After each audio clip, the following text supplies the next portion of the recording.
You aim at a devout life, dear child, because as a Christian you know that such devotion is most acceptable to God's divine majesty.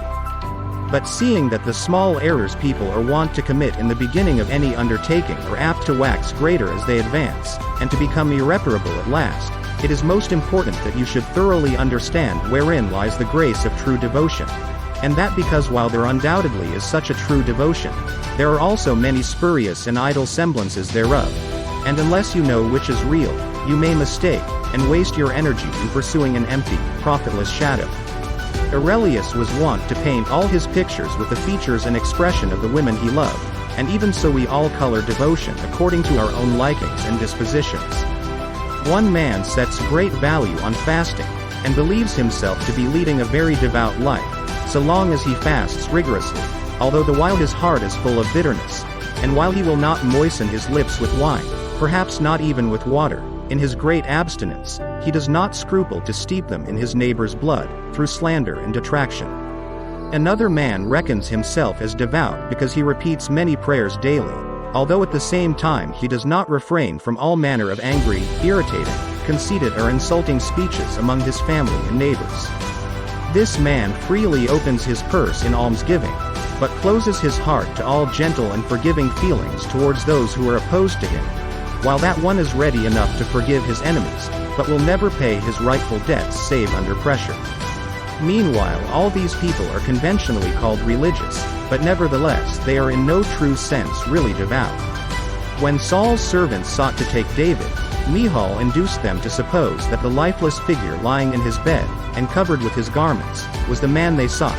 And in like manner many people dress up an exterior with the visible acts expressive of earnest devotion, and the world supposes them to be really devout and spiritual minded, while all the time they are mere lay figures, mere phantasms of devotion. But, in fact, all true and living devotion presupposes the love of God, and indeed it is neither more nor less than a very real love of God, though not always of the same kind.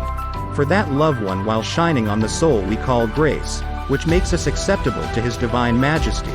When it strengthens us to do well, it is called charity.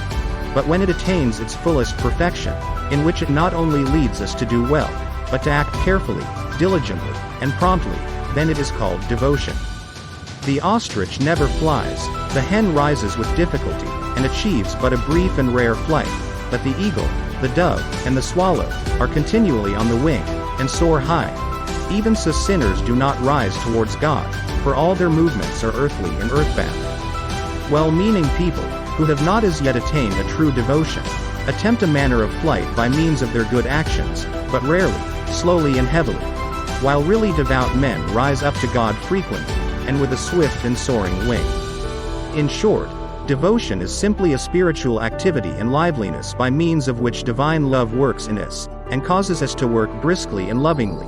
And just as charity leads us to a general practice of all God's commandments, so devotion leads us to practice them readily and diligently.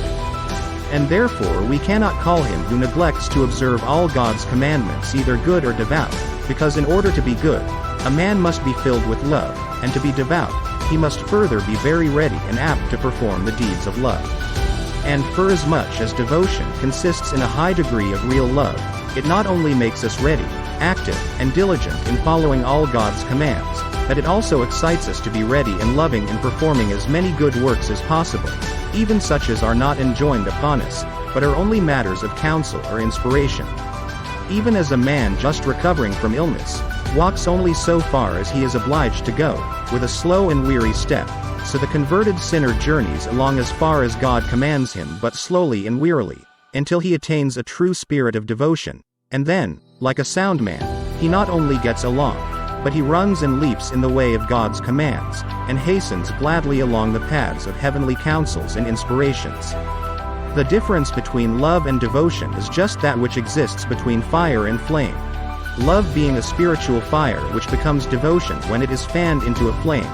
And what devotion adds to the fire of love is that flame which makes it eager, energetic and diligent, not merely in obeying God's commandments, but in fulfilling His divine counsels and inspirations.